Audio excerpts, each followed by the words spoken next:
Hundreds of thousands of pets each year take to the sky. When they're too big to ride in the plane's cabin, they need to be checked. But one of the nation's biggest airlines is joining other carriers and changing its rules. Kris Van Cleave is at Reagan National Airport outside Washington with the new pet policy. Kris, good morning. Good morning, Charlie. If you have a big dog like Buddy here and you want to fly with him, you used to be able to go right to the ticket counter, but increasingly the airlines will send you here. This is the cargo terminal. Hey, Buddy. And it is nowhere near that check-in counter. Good morning. We're checking our pets. For Peter Harold and his wife Jan, Shanty is part of the family, which means when they fly, their adorable golden doodle does too. But Shanty's too big for the cabin, so she has to be checked. Typically, airlines require carry-on pets and their carrier to fit under the seat in front of you. It is not the easiest thing. It takes a long time. There's lots of paperwork. You have to go to your vets within a week of the flight and get a health certificate each time that you do it. So it's it's a lot. You have to add about an extra hour to your arrival time at the airport. Starting in March, Delta will no longer allow larger pets to be checked onto their owners' flights. Instead, they'll be handled as freight.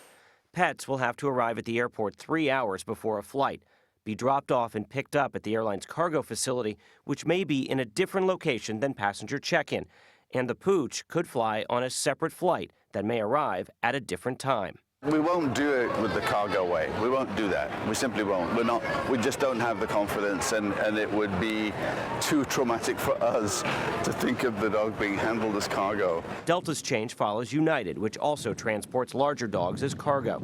Sue Caslaw Nelson runs the airline's Pet Safe program. We really have a better equipped facility at cargo, and we can properly keep the animals in a safe environment and have professional staff that can look after them when they have a connection or a layover, rather than just leaving them, out on the tarmac. Programs like Pet Safe, where animals are kept in climate-controlled conditions and monitored by employees, mark a course correction for airlines, says CBS News travel editor Peter Greenberg. Airlines have done a terrible job for over 40 years in transporting pets in the cargo holds of passenger planes, and the statistics prove that, and the airlines just don't want to play that game anymore. Through November, 33 pets died, 23 were injured, and 3 more were lost while in an airline's possession in 2015. The real issue here is connecting flights. Whether it's a passenger plane cargo hold or a cargo plane cargo hold, it gets down to the chain of custody. Who's watching that animal, who's transferring that animal, who's carrying that animal. It's a liability issue. Southwest and JetBlue won't let you check a pet. American still does, but only on certain types of aircraft and not when it's too hot or too cold.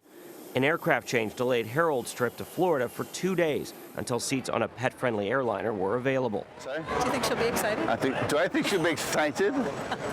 On their return to Washington, weather delayed the baggage, leaving Peter pacing. Yeah, there she is, yeah. There she is. But from the looks of it, the wait was well worth it. Oh. Delta says the change will ultimately ensure that we have a high-quality, consistent service for pets when their owners choose to ship them with Delta Cargo. Service animals of all sizes are allowed in the cabin, and travel experts say they think that that system will be abused by people who want to take advantage of that instead of checking their pets. Nora?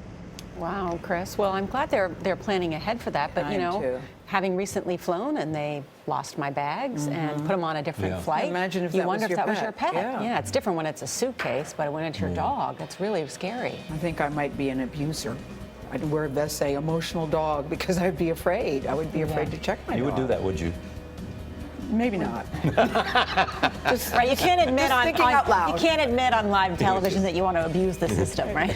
No, Charlie, I would not do that. I didn't think so. But you never know if in the future you may have emotional needs that may require that. Nope, I wouldn't do it, Nora. Yeah. I wouldn't do it.